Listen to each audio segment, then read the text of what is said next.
क्या लक्षण होते हैं? जब हमारे उद्धार का समय आता है तो सबसे पहली कृपा होती है, हमें सत्संग मिलता है। सबसे पहला, जैसे कोई भी व्यक्ति मिला और आपको भगवत चर्चा की बात सुना दी, देखो ये वीडियो देखो, ये कथा सुनो, देखो ये देखो, ये इसको सुनो तो आप, और आपकी रुचि बढ़ी सत्संग, ये सबसे पहली कृपा। जिसके उद्धार का समय आ जाता है उसके क्या लक्षण होते हैं? तो बोले सबसे पहले उसे सत्संग में रुचि होती है, सत्संग श्रवण में। साधुओं में श्रद्धा की बात नहीं कही गई, सत्संग में, भगवद वार्ता में उसकी रुचि होती है। अच्छा, सुनने लगा, सुनने की थोड़ी सी रुचि हुई, अब उस रुचि ने क्या किया? दूसरा सोपान, अब उसको लगता है कि मुझे भगवान की शरण में होकर भजन करना चाहिए। उसके अंदर प्रभु में अपनापन करने की, समर्पण होने की वृत्ति उदय होती है। बढ़िया क्रम है।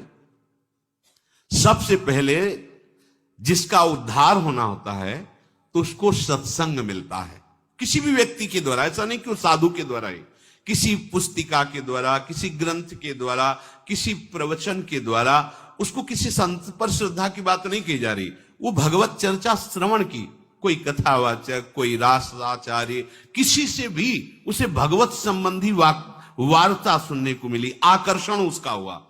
अब उसके दूसरी बात, उसके हृदय में प्रभु के प्रति समर्पण होने की भावना जागृत होती है। मैं भी शरणागत होकर भगवान का भजन करूंगा। अब उसके द्वारा हृदय में तीर्थाटन करने की भावना जागृत हुई।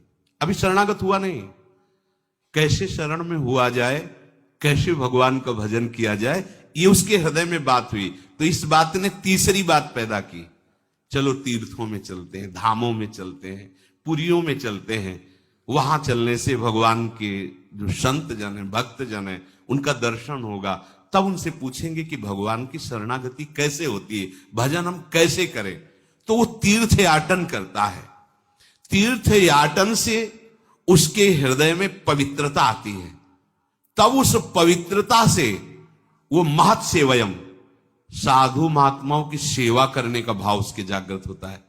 संतों को वस्त्र दे दें, भोजन, कुछ किसी भी तरह उनकी सेवा करें, संतों से प्रियता होने लगती। संत सेवा का उसके हृदय में श्यान महत् सेवया, महत् सेवा यही सबसे बड़ी सेवा। भगवत प्रेमी महात्माओं की यदि सेवा मिल जाए, ये महत् सेवा कही जाती है। महापुरुषों की सेवा करने का चाव प्रकट, कैसे हमारे तन से, हमारे मन से किसी भी तरह कोई सेवा इनकी बन जाए, अब महत् सेवा बनती है उससे। संतों के पास जाकर उनके सामने शांत बैठ जाना, उनकी बात सुनना, यह भी सेवा है। उनकी आज्ञा पालन करना, यह सबसे बड़ी सेवा है। अगर आप शांत बैठ गए, किसी को विक्षेप नहीं पहुंचाते, उनकी बात सुन रहे, ये सेवा बन रही। मतलब एक आदमी वो दंडता करे, अभी सबके आनंद में विघ्न पड़ जाएगा। संतों के पास सबसे पहली सेवा है, आप शांत, गंभीर, हलचल रहित, उनके अनुकूल, फिर उनके वचनों को श्रद्धापूर्वक श्रवण करके, मनन करके अपने जीवन में उतारने की बात आती। महत् सेवा बनी तो उसकी प्रभु की बातों में आसक्ति पैदा हुई। भगवत चर्चा, भक्त चर्चा, आसक्ति कैसी अब होने लगी? अब बिना सुने नहीं रह जाएगा, इसे आसक्ति कहते हैं। अब कैसे, क्या करूं जिससे मुझे रोज सत्संग मिले? ये अहोभाग्य है। अपने को जो रोज सत्संग कथन श्रवण करने को मिलता है, दुर्लभ बात है, दुर्लभ बात है। सुतदारा धन लक्ष्मी पापियों के घर होए, संत समागम हरि कथा तुलसी दुर्लभ। तो ये दुर्लभ बात, महत् सेवा से उसके हृदय में भगवत चर्चा सुनने की आसक्ति पैदा हो गई। अब पहले आसक्ति नहीं होती, सुन करके वो भगवान की शरण में होने की बात आई।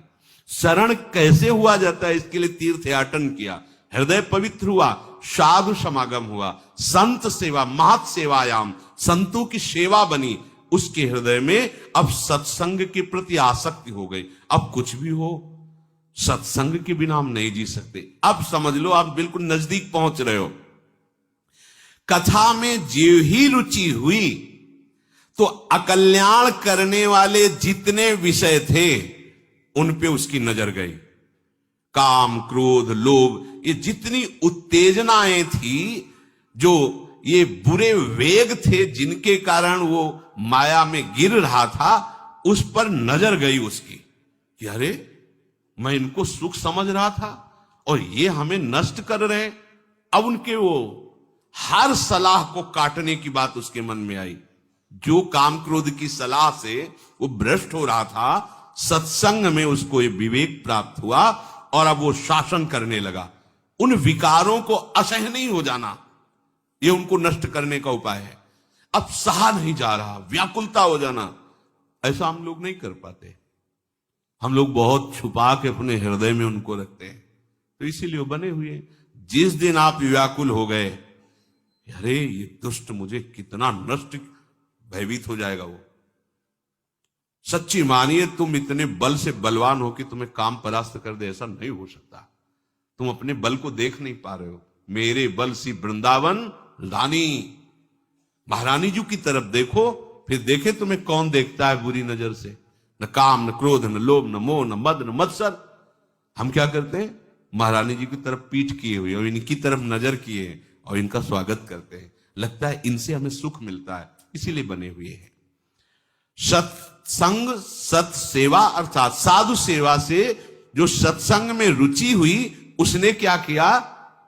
अनर्थ निवृत्ति कर दी।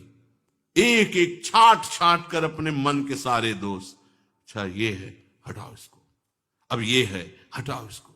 जितने विकार थे वो सब सत्संग के प्रभाव। रोज जलोगे आप, सत्संग सुन रहे हो, रोज जो आपके अंदर गंदगी है, गंदे विचार हैं, गलती है, वो आपको यहां बैठे बैठे जलाएगी।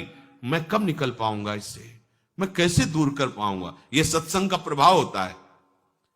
अब कुछ लोग ऐसे भी होते हैं कि वो बांस की तरह होते हैं। बांस में कितनी भी जल वर्षा हो, खूब गाय के गोबर की खाद लगा दो, कभी उसमें फल नहीं लगेगा, पक्का। चाहे गुरु मिले बिरंच सम, फूले भरे न बेत, बरसे सुधा जल सम। अमृत वर्षा करे तो भी बेत बांस में फूल फल नहीं लगेंगे। ऐसे मूर्ख हृदय न चेत, चाहे गुरु मिले बिरंच सम।